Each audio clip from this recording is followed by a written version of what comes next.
The bus doors hissed open and Violet Dye stepped inside, exhaustion weighing down every step.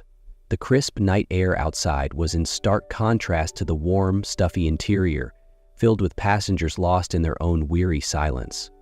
She clutched her bag tightly, scanning for an empty seat. Her head ached as the city lights blurred past the fogged-up windows. 12 straight hours of endless reports, back-to-back meetings, and the pressure to prove herself at one of the most prestigious media firms had drained every ounce of energy from her. Her feet throbbed, her eyelids felt impossibly heavy, and the world around her seemed to spin. Then she spotted it. A single empty seat in the middle of the bus. Without hesitation, Violet sank into it, exhaling in relief. It wasn't until she settled in that she noticed the man beside her. Ralph Kingston, CEO of one of the largest media empires in the city. But Violet had no idea. To her, he was just a stranger in a dark dress shirt, his presence calm yet distant. Emerald eyes fixed on the city rushing by outside. Not that she had the energy to care. As the bus rumbled forward, she let her eyes flutter shut, telling herself she would only rest for a moment. Sleep claimed her faster than she expected, and before she could even realize it, her head had fallen against the shoulder of the stranger beside her. Ralph Kingston felt the slight weight lean against his shoulder.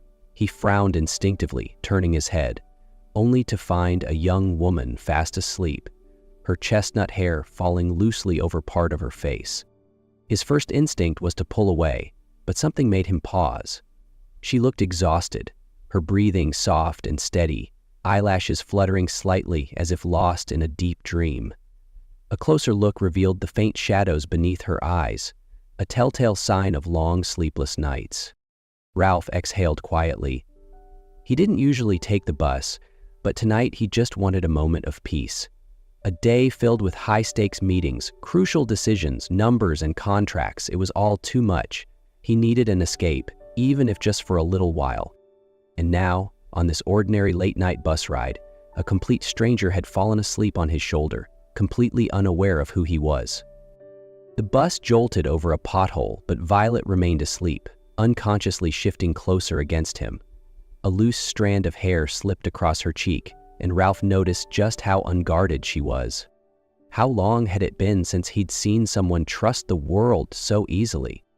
The quiet hum of the bus engine filled the silence. Ralph turned back toward the window, a barely noticeable smirk tugging at the corner of his lips. Something about this night, about this moment, felt strangely different. The bus came to an abrupt stop. Violet jerked awake, her mind still clouded with sleep. It took her a few seconds to realize that she was leaning against someone, and when she glanced up, she froze. Her eyes widened, her heart pounding. She had just fallen asleep on a stranger's shoulder.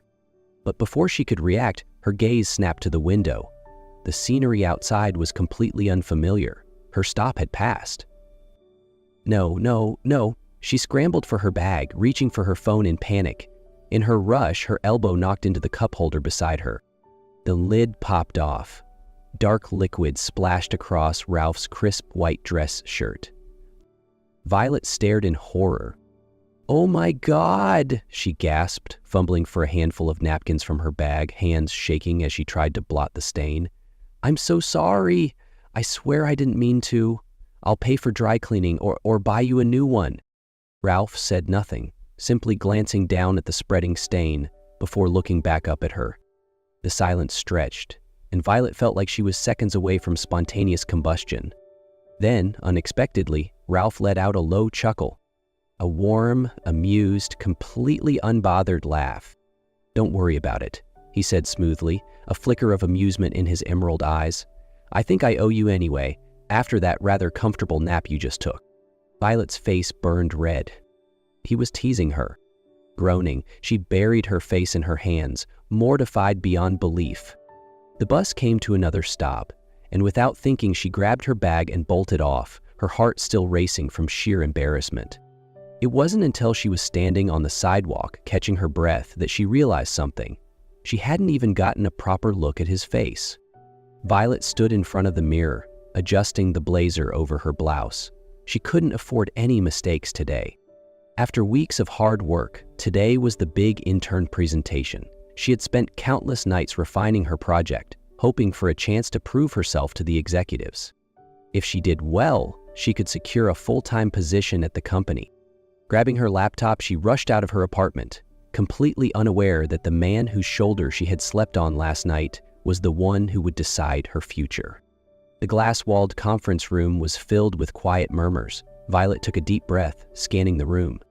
Other interns sat nervously, whispering among themselves, while the executives at the head of the long table radiated power and authority.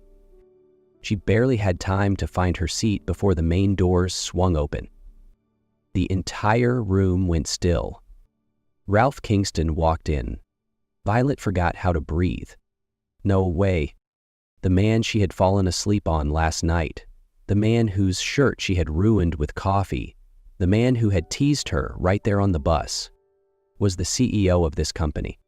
Ralph strode to the front, his dark suit crisp, no sign of the coffee stain from the night before. His piercing gaze swept across the room. If he recognized her, he gave no indication. Violet, on the other hand, wanted the earth to swallow her whole. Her heart pounded as Rafe took his seat, exuding effortless authority. "Good morning. Let's get started.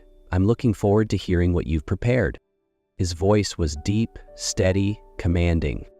Violet swallowed hard. This was not how she imagined today going. One by one, the interns presented. Some stumbled nervously, others were more composed. Then it was Violet's turn. Taking a deep breath, she stepped forward. "Good morning. My name is Violet Dye, and today I'll be presenting a digital marketing strategy designed to enhance our engagement with Gen Z consumers."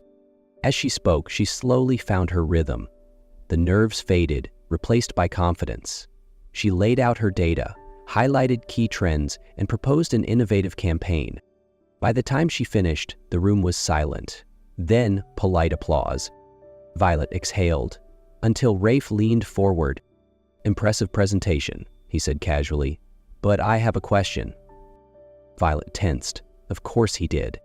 "You mentioned that our current strategy isn't resonating with younger consumers," he said, "but our engagement on social media has actually increased by 27% last quarter.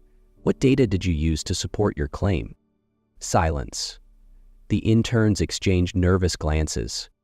Violet held her ground. Yes, engagement rose by 27%, but primarily due to short-term influencer collaborations. However, long-term brand loyalty has declined by 15%. My research focuses on retention rather than just short-term reach. A beat of silence. Then Ralph smirked slightly. "Well argued," he nodded. Violet released the breath she didn't realize she was holding, but as she returned to her seat, she still felt his gaze on her. And in that moment, she knew he remembered her. Violet had barely recovered from the intensity of the presentation when the meeting ended. She had held her ground against Ralph's question, but that didn't mean she wasn't rattled. As she gathered her notes, a voice called out behind her, "Miss Violet Dye?" She turned. One of the senior executives stood there, his expression unreadable. "Mr. Kingston would like to see you in his office." Violet's heart nearly stopped. Around her, other interns turned to stare. They had heard. The whispers began. "She's getting called in? Did she do something wrong? Or is it something else?" Violet forced herself to stay calm as she nodded and followed the executive. The CEO's office was on the top floor, offering a breathtaking view of the city skyline through floor-to-ceiling windows. But Violet barely had time to process the grandeur, because Ralph Kingston was standing by the window, hands tucked into his pockets, gazing out at the city below. She stood at the doorway, pulse racing. She had never been this close to him before. Ralph didn't turn around immediately. A long moment of silence stretched between them, the muffled sounds of traffic the only noise in the vast office. Then, at last, he spoke. "Do you always handle pressure that well?" His tone was calm, but there was a flicker of amusement behind the question. Violet steadied herself. "Only when the person asking is trying to throw me off." Ralph chuckled, a rare and unexpected sound. Finally, he turned, arms crossed over his chest. those piercing green eyes filled with something unreadable. "I reviewed your presentation," he said, "and I have an offer." Violet blinked. "We're developing a new strategic project," he continued, "and I want you on it as my temporary assistant." Her mind whirled. "Assistant? To you?" "Only for the duration of the project," Ralph clarified. "I need fresh insight, and your presentation proved you think differently. I want that." Violet felt the ground shift beneath her. She had worked tirelessly to make an impression on the executives, but she never imagined the CEO himself would be the one to request her. And then a nagging doubt crept in. "Why me?" she asked, meeting his gaze. "There are plenty of other qualified interns. You could have chosen anyone. Why me?" Ralph was silent for a second. Then, the corner of his lips lifted slightly. "Because you're interesting." The answer completely threw her off. But then, she inhaled sharply. This was the biggest opportunity of her career. She nodded. "I'll do it." Ralph nodded approvingly, but there was something unreadable in his expression. Violet had no idea that from this moment on, her life was about to change forever. Working as Ralph Kingston's temporary assistant wasn't easy. Within just 1 week, Violet realized that working under him was unlike anything she had ever experienced. He was sharp, precise, never satisfied with good enough. "This analysis is decent," Ralph remarked as she presented a report. "But I don't just want to know what our competitors are doing. I want to know what they're not doing." Violet gripped her pen tighter, struggling to keep up with his thought process. Ralph didn't just want ideas. He wanted innovation. And the most terrifying part? He never repeated himself. Under immense pressure, Violet quickly adapted. She learned to think faster, work smarter, and present her ideas in the most compelling way possible. Despite his high expectations, Ralph wasn't unfair. When Violet did well, he acknowledged it. "This report has some interesting insights," he said one day. "You're starting to understand how I think." Violet stared at him, momentarily stunned. Was that a compliment? But before she could react, Ralph had already moved on, fully focused on the next task. Working with Ralph was intense, but there were moments that made Violet forget he was a powerful CEO. One late afternoon, after hours of work, Violet absent-mindedly yawned while reviewing a document. Without looking up from his laptop, Ralph suddenly said, "I'm waiting." Violet blinked. Waiting for what? Ralph glanced at her, the corner of his mouth lifting slightly. "For you to fall asleep at your desk. Should I get you a pillow this time?" Violet froze, then her face turned crimson. "I am never going to live this down, am I?" she muttered. Ralph simply chuckled. "Not a chance." Violet hid behind her laptop, trying to ignore the strange warmth spreading in her chest. Violet had adjusted to working with Ralph, but the world around them wasn't quiet. Rumors spread faster than she expected. She gets to work directly with the CEO? Why her? She was probably chosen for her looks. Come on, don't tell me there's something going on between them. Every time she walked through the office halls, she could hear the whispers. She tried to ignore them, but she couldn't deny that they started to chip away at her confidence. One morning, as Violet entered the meeting room, she overheard a hushed conversation. Let's be real, if she wasn't pretty, would she even have this opportunity? Violet froze mid-step, her chest tightening. She had worked tirelessly, spent sleepless nights researching, poured everything into the project, and all they saw was her appearance? That night, as she stared at the report on her laptop, she didn't feel proud of her work anymore. For the first time since she started, she wondered, did I really earn this? Violet sat in front of her computer, staring at the email she had just received. Subject, job offer, marketing associate position. Message, we are highly impressed with your credentials and would like to offer you a position on our team with a competitive salary and rapid growth opportunities. She read the words over and over, feeling a mix of excitement and uncertainty. This was everything she had worked for, a prestigious company, better pay, and a promising career path. But there was one problem. Accepting this job meant leaving, not just the company, but also leaving Ralph. Violet tightened her grip on her phone. her thoughts in turmoil. She knew she had to talk to him. That evening, Violette knocked on Ralph's office door. "Come in," his deep voice called out. She stepped inside, her heart pounding as she found him seated at his desk, flipping through a thick stack of documents. Ralph glanced up when she approached, his sharp gaze instantly locking onto her. But when he saw her expression, he paused. "What is it?" Violet took a deep breath, forcing herself to stay steady. "I got a job offer." Ralph didn't react immediately. He placed his documents down, leaned back in his chair, and studied her. "A job offer?" he repeated slowly. "Where?" "A major firm," Violet replied. "Higher salary, more growth potential?" A long silence stretched between them. Ralph nodded, but his eyes remained unreadable. "Congratulations," he said, his tone even, emotionless. Violet didn't understand why her chest ached at those words. She hesitated before asking the one question that mattered most. "Do you think I should take it?" Ralph held her gaze for a long moment. Then, he inhaled deeply, looking away. "I think this is what you've worked hard for," he said carefully. "You deserve it." His voice was steady, controlled, but his fingers tightened ever so slightly on the edge of his desk, as if holding something back. He was right. Every word he said was right. So why did it hurt so much? She had thought he would say something else, that he would tell her to stay. But Ralph didn't. So Violet nodded, trying to ignore the disappointment creeping into her chest. "Thank you," she murmured. Then she turned and walked out of his office, leaving Ralph alone in the quiet. Months had passed since Violet Dye left, and by every measure of success, she had achieved everything she had worked for: a better job, a higher salary, and a promising future in the media industry. People said she had made it.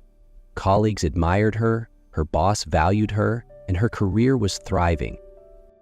But why did it feel so empty? Every morning, she told herself she had made the right choice, that she was on the right path.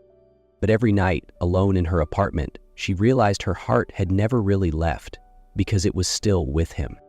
One Monday morning, Violet walked into the office like usual, but as she sat at her desk, she noticed an envelope placed neatly on top of her files. There was no sender's name. Her heart pounded as she carefully opened it.